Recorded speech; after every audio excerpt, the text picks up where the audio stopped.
What's up, guys? This is HG Jag. I'm not sure, but I think I do have the highest team deathmatch ratio so far. I've been looking around for about half an hour and just watching something, but I have not find anything with the high KD on team deathmatch. So, well, yeah, I don't know really why I'm saying this, but I felt kind of proud. So, I'm using the G11. The G11 is basically the FAMAS of Black Ops. And we can see the Semtex spot that if you do have Marathon and Marathon Lightweight, there's a big chance you can get a 4-in-1 Semtex or a multi-kill. But I got a 2-in-1 Semtex and I got the double spray, and that added up to become a multi-kill. And if you looked to the little bit of the right in that hole, you could see that the guy was running to the right. So I could just wait for him, and that's why he was quite easy kill. So we're leading by 700 to 100 now, which is a quite good lead. So I would not really say that the G11 is maybe the best gun for long range, even though most people think it should be used that way. I often win over people with the AK-74U in close range, just because I do have this weapon and it's amazingly good when it comes to just spraying around. When it comes to medium range and you're basically just aiming in, it's a great weapon in short range and long range. It's basically the weapon for everything. And if people are wondering what kind of weapon this is, because you might not know this, but this is a classified weapon which you get unlocked when you unlock all the assault rifles. And most people I've seen using the AUG, the Galil, the Einfield or Einfield, AUG, Galil, Einfield, or FAMAS. Now I'm using the Fall or the G11s. I don't know if that makes me a bad player, or play that really uses the advantage over weapons, because I guess the reason why everyone is using those weapons is because it's easy to handle. But I'm just not that good with them. I can pull off a great KD, but I rather use a weapon like this because it's hard to handle. But if you finally know how to use it, you're gonna be great with it. So. And since I use Ghost, so I don't really use the Scavenger pack. The only reason I don't use Scavenger at the moment is because if you watch down to the right, you will see even though I've gotten quite many shots fired, I'm still at a fairly good amount of ammo, and that's something that I like, because I often run out of ammo. So this weapon is good in that way also. You will not really have to be using the scavenger pack. And if you look at the kill streak or the kill feed, this looks like a rocket launcher. I just noticed that. So maybe kill whoring a little bit too much, but I got the extra guy with the claymore, so I'm only one away from my shotgun gunner. And this is team deathmatch. I will be using my shotgun gunner, and I think I use gunship and shotgun gunner, which is maybe a little bit campy, but I used to use the dogs.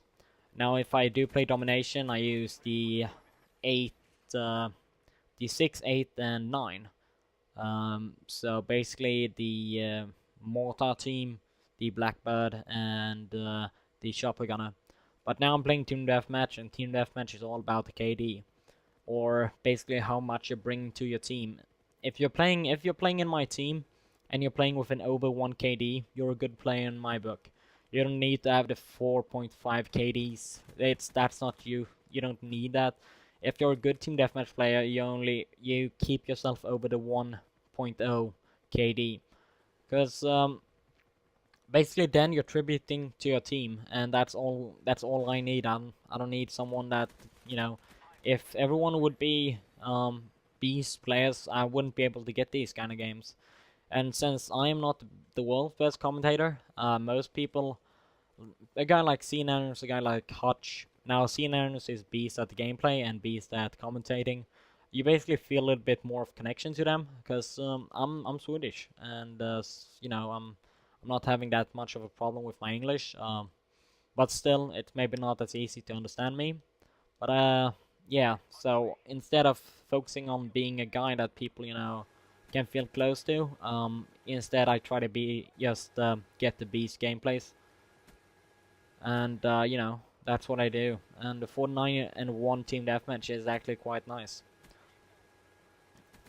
So also, you know, it's getting a little bit overwhelming with all the if people don't know what the flash stabbing or yeah, there's many things we call it, but flash stabbing is basically when you're running to someone, and if you're using the default button layout, you're basically knifing on the right bumper, and I knife on B because I want to basically have the possibility of drop shotting. And when you get scared, when you know play the game, you basically press down that thing and you knife, and that makes it a little bit too unrealistic to be able to knife that fast. And I'm just saying that's getting quite annoying that you just ran into someone, and it's not a first person stabber, it's a first person shooter, and when people only stab when it comes to close quarter situations, it gets quite annoying. And people don't know this, but this game is running on a Call of Duty 4 engine. It's just very beefed up, or really, let's say, they put a lot of effort into it and really made it look so much better than the Call of Duty 4 engine. But they didn't like the Modern Warfare 2 engine, so they switched it up. And in Call of Duty 4, if you all remember, you can stab quite easily, and if the knifing is aiming at the guy, or is basically just locking into him, you will have a quite nice stabbing distance. But I just gotta say that that's something I thought we could avoid in this game. But now I'm maybe saying too much bad things about this game. But the game is really good. I'm really enjoying it, having a really good time with it. The zombies are awesome. I really like the Dead Ops arcade. So I think the game, yeah, there I go down, and we're 7,300. And as you can see, I don't really have any problem with my ammo still, and that's one of the things that I love about this. So I know there's a guy up there, because if you look at the skull, there's a guy, one of my friends just died there. Most people don't look at the skulls, but it's quite important to keep your eye on the radar. So I got a quite nice score. It's a 49-1. Hope you guys enjoyed. This is failed by this guy, but I hope you guys enjoyed. And I have a 42-0 FAL gameplay that I'm also gonna be posting soon. So see ya.